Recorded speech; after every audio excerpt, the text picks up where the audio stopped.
दोस्तों आज की इस वीडियो में हम बात करेंगे पाकिस्तान और रूस के दरमियान हथियारों के मुआहिदों के बारे में और पाकिस्तान के रूस और चीन से मजबूत ताल्लुकात से भारत क्यों परेशान है। वीडियो के दूसरे हिस्से में हम जानने की कोशिश करेंगे कि भारत जो हथियारों के ढेर खरीद रहा है ये पैसा कहां से आया है। तो दोस्तों जानने के लिए आखिर तक इस वीडियो को देखते रहिए। माहिरीन के मुताबिक पिछले 4 साल से पाकिस्तान और रूस के दरमियान मिलिट्री ताउन में खातरखा इजाफा हुआ है।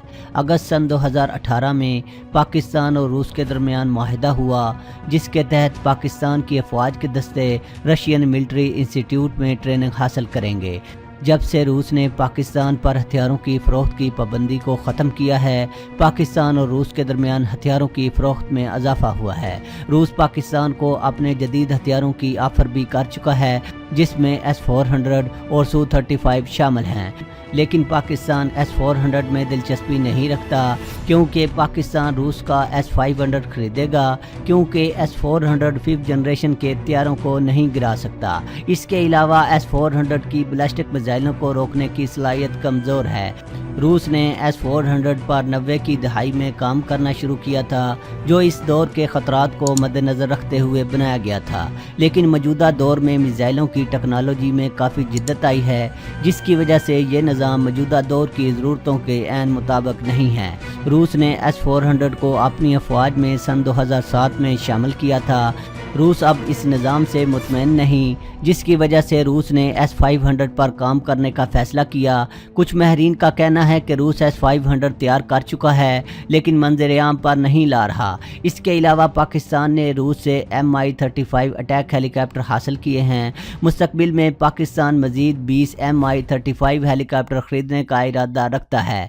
पाकिस्तान हमेशा ऐसी टेक्नोलॉजी का इंतखाब करता है जो मौजूदा दौर के तकाज़ों को पूरा करती है, इसलिए पाकिस्तान के हथियार भारत के बरक्स जदीद मॉडल हैं। दोस्तों रूस और पाकिस्तान ने दोस्ती को मज़ीद मजबूत करने के लिए एक बार फिर मुश्तरका मशक़ें करने का फ़ैसला किया है। ये मशक़ें 21 अक्टूबर से 4 नवंबर तक पाकिस्तान में की जाएंगी जिससे भारत काफ़ी परेशान है। रूस पाकिस्तान की अहमियत को समझता है इसलिए भारत की बातों पर तवज्जो नहीं देता। दोस्तों जैसा कि आप जानते हैं कि रूस और चीन ने मिलकर खित्ते की एक ऑर्गेनाइजेशन बनाई थी जिसका नाम शंघाई कोऑपरेशन ऑर्गेनाइजेशन है। भारत ने बड़ी कोशिश की कि पाकिस्तान को इस ऑर्गेनाइजेशन का मेंबर ना बनाया जाए, लेकिन रूस और चीन ने भारत की बात को अहमियत ना दी और पाकिस्तान की हमायत की और पाकिस्तान ने इस ऑर्गेनाइजेशन की रुकनीत हासिल कर ली। माहिरीन का कहना है कि रूस और चीन की मजबूत दोस्ती से भारत के लिए मसाइल पैदा हो सकते हैं। भारत के एक तजिया नगार संजय पांडे कहते हैं कि अगरचे रूस और चीन का इत्तेहाद अमेरिका और मगरब के मुखालफ है, लेकिन इसमें भारत को भी काफ़ी नुकसान उठाना पड़ेगा। माहिरीन का कहना है रूस के ख़िलाफ़ अमेरिका की बढ़ती हुई मुखालफत के बायस अब चीन से दोस्ती रूस की मजबूरी है। मौजूदा हालात को देखा जाए तो रूस को चीन की ज़्यादा ज़रूरत है। इन हालात में रूस भारत के लिए चीन को नाराज़ नहीं कर सकता। रूस अब पाकिस्तान की मुखालफत नहीं करता और रूस अब पाकिस्तान को हर किस्म की जदीद टेक्नोलॉजी के हथियार देने पर राज़ी है जिसके मुआहदे अनकरीब हो सकते हैं। रूस अब चीन को Su-35 हथियारों की टेक्नोलॉजी भी ट्रांसफ़र करने का इरादा रखता है। दोस्तों जैसा कि आप जानते हैं कि सन 1991 में रूस जंग हारने के बाद काफ़ी कमज़ोर हो गया और इसकी माइशत भी बुरी तरह बैठ गई, लेकिन माहिरीन के मुताबिक हथियारों की फ़रोख्त के बायस अब रूस की माइशत काफ़ी हद तक बेहतर हो चुकी है। रूस अब बहुत हद तक अपने पाँव पर खड़ा हो चुका है और इस पोजीशन में आ चुका है कि वो किसी भी ताकत को चैलेंज करने की सलाहियत रखता है, जिसकी वजह से अब रूस जिस मुल्क का साथ देने के लिए खड़ा होता है तो बड़ी बड़ी ताकतें सोच में पड़ जाती हैं, जिसका अंदाज़ा इस बात से लगाया जा सकता है कि अमेरिका ने बड़ी कोशिश की कि शाम के सदर को हुक्मरानी से हटाया जाए, लेकिन रूस की मुदाखलत के बायस इनको हटाया नहीं जा सका। इस वक्त दुनिया के हालात पर रूस और चीन गहरी नज़र रखे हुए हैं। दोस्तों, माहिरीन का कहना है कि रूस और भारत के दरमियान कुर्बत सिर्फ हथियारों की फरोख्त की वजह से है और अहम फैसलों में रूस और चीन भारत को अहमियत नहीं देते। चीन और रूस के दरमियान दोस्ती स्ट्रेटेजिक नौयत की है, इसलिए चीन और रूस की दोस्ती भारत के लिए परेशान कुन है, क्योंकि भारत चीन को अपना दुश्मन समझता है। चीन और भारत के दरमियान सन 1962 में एक जंग हो चुकी है जिसमें भारत को शर्मनाक शिकस्त का सामना करना पड़ा था और अब भी चीन और भारत के दरमियान ताल्लुकात अच्छे नहीं। दोस्तों, अब आपको बताना चाहेंगे कि भारत जो अरबों डॉलर के हथियार खरीद रहा है, ये पैसा कहां से आया है। दोस्तों, भारत का कहना है कि हमारे पास काफ़ी रकम है जिसकी वजह से हम जदीद हथियार खरीद सकते हैं। इस बारे में अर्ज है कि एक तो भारत ने कर्जे लेकर S-400 और राफेल जैसे माहदे किए हैं। यहाँ ये बात भी काबिल ज़िक्र है कि ये कर्जे आवाम की फलाह बहबूद या मुल्क के अंदर इन्वेस्टमेंट के लिए हासिल किए जाते हैं, लेकिन भारत इनके हथियार ख़रीद रहा है जिनसे कोई आमदनी भी होने वाली नहीं। ना तो भारत में तेल निकलता है, ना कोई सोने की कानें हैं और ना भारत की कारें दूसरे मुल्कों में इस्तेमाल की जाती हैं। तो ये पैसा कहाँ से आया है? ज़हर है कर्ज़ों से हासिल किया गया है। दूसरा, कुछ पैसे मनमोहन सिंह ने बड़ी मेहनत से मुख्तलिफ ममालिक से गंदम, सब्जियां, फ्रूट, टमाटर वगैरह की तिजारत में इजाफा करके इकट्ठे किए थे। मनमोहन सिंह एक अच्छे और तजारती शख्स थे और पड़ोसी ममालिक के साथ अच्छे ताल्लुकात चाहते थे। इन दिनों पाकिस्तान और भारत के दरमियान तिजारत में भी काफ़ी इजाफा हुआ था। मनमोहन सिंह पाकिस्तान की अहमियत को समझते थे, जिसकी वजह से इनकी अच्छी पॉलिसियों से भारत की मईशत पहले से कुछ बेहतर हुई और भारत की आवाम का म्यार ज़िंदगी भी बेहतर होना शुरू हुआ। इसके बरक्स नरेंद्र मोदी ने अपनी मईशत की तरफ तवज्जो देने की बजाय हथियारों की दरामद पर बहुत तवज्जो दी है और मनमोहन सिंह की मेहनत के पैसे भी हथियारों पर ज़ाया कर रहे हैं, जिसकी वजह से भारत की मईशत अब पहले से काफ़ी कमज़ोर हो रही है। भारत जो पाकिस्तान को कर्ज़ों का ताना देते नहीं थकता और कहता है कि पाकिस्तान पर $90 बिलियन का कर्ज है। आपकी इतला के लिए अर्ज है कि भारत पर इस वक्त $529 बिलियन का कर्जा है, जिसमें मजीद तेज़ी से इजाफा हो रहा है। दुनिया का कोई मुल्क ऐसा नहीं जिस पर बैरूनी कर्जे ना हों।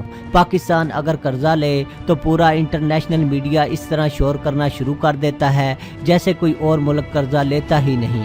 पाकिस्तान पर तो सिर्फ $90 बिलियन कर्ज है। ये बैरूनी कर्जे मुल्क में डेवलपमेंट के लिए इस्तेमाल होते हैं और आप देख सकते हैं कि पाकिस्तान में सड़कें इंटरनेशनल लेवल की हैं। अब तो छोटे से छोटे गाँव तक भी जाना हो तो आपको कारपेट रोड मिलेंगी। पाकिस्तान ने कर्जे लिए हैं तो इसके हथियार नहीं खरीदे बल्कि अवाम की फलाह बहबूद पर लगाए हैं। सिर्फ अब सूरत हाल इसलिए ख़राब नज़र आ रही है कि हमारी गवर्नमेंट बैरूनी कर्जा लेना नहीं चाहती और हमारी हुकूमत ने ये फैसला करने में कुछ देर कर दी, जबकि पाकिस्तान के कर्ज़ों को इंटरनेशनल मीडिया पर कुछ ज़्यादा ही डिस्कस किया जा रहा है, लेकिन बैलेंस ऑफ पेमेंट दुरुस्त करने के लिए ये नागुज़ीर है। दोस्तों, विकीपीडिया पर अगर बैरूनी कर्ज़ों वाले ममालिक की लिस्ट देखें तो पाकिस्तान का नंबर 52 है, जबकि भारत का नंबर 22 है। इसके बरक्स पाकिस्तान के अवाम का म्यार ज़िंदगी भी भारत की निस्बत नहायत आला और जदीद है। विकीपीडिया पर देख लें कि कौन सा मुल्क है जो बैरूनी कर्जे नहीं लेता। जो मुल्क भी कर्जा लेता है तो वो वापस भी करता है, पाकिस्तान भी लेता है तो वापस करता है। अगर पाकिस्तान कर्जों की अदायगी ना करता होता तो पाकिस्तान पर भी अब भारत की तरह $529 अरब का कर्जा होता। इसलिए दोस्तों, अगर पाकिस्तान भी चाहे तो कर्जे लेकर हथियार खरीद सकता है, लेकिन पाकिस्तान ऐसा करना नहीं चाहता। पाकिस्तान की मईशत तो 6 या 8 अरब डॉलर से अपने पैरों पर खड़ी हो जाएगी, लेकिन भारत जो हथियारों पर इतनी इन्वेस्टमेंट कर रहा है, इनसे कुछ मिलने वाला भी नहीं। आप देखेंगे जब नरेंद्र मोदी की हुकूमत ख़त्म होगी तो नई आने वाली हुकूमत भारत की मईशत का आईना दिखाएंगे। पाकिस्तान को तो सिर्फ 6 या 8 अरब डॉलर का खसारा है, जबकि भारत का खसारा कम अज़ कम 100 अरब डॉलर होगा। अमेरिका ने पाकिस्तान को अब तक जो डॉलर दिए हैं, जिसको इमदाद कहा जाता है, इसको इमदाद कहना गलत है, क्योंकि ये डॉलर तो पाकिस्तान को ख़ास मकासद के लिए दिए गए थे और पाकिस्तान ने इन मकासद को पूरा करने का वादा सिर्फ दोस्ती की बिना पर किया था, जबकि पाकिस्तान के अखराजात इन मकासद पर दिए गए डॉलर से कहीं ज़्यादा हुए हैं, बल्कि पाकिस्तान को उल्टा नुकसान उठाना पड़ा है। भारत इसको भीख कहता है। इनके लिए अर्ज है कि ये इमदाद आप ले लें और अमेरिका के मकासद को पूरा करें, फिर बताएं क्या ये भीख है या कुछ और यहाँ ये बात भी काबिल ज़िक्र है कि भारत का शुमार इन ममालिक में होता है जो अमेरिका से सबसे ज़्यादा इमदाद लेते हैं और अमेरिका का कोई मकसद भी पूरा नहीं करते। दोस्तों, इंटरनेशनल इदारे और तरक्की याफ्ता ममालिक मुल्क की आबादी को देखकर इमदाद देते हैं। चूँकि भारत की आबादी काफ़ी ज़्यादा है, तकरीबन 1.5 अरब के करीब पहुंच चुकी है, इसलिए इनको काफ़ी इमदाद दी जाती है, लेकिन ये इस इमदाद के पैसों के हथियार ख़रीद लेते हैं। दोस्तों, आज के लिए इतना ही। दोस्तों, वीडियो पसंद आने की सूरत में चैनल को सब्सक्राइब करना और वीडियो को लाइक एंड शेयर करना ना भूलिएगा। अपना बहुत सा ख्याल रखिएगा। अल्लाह हाफिज़।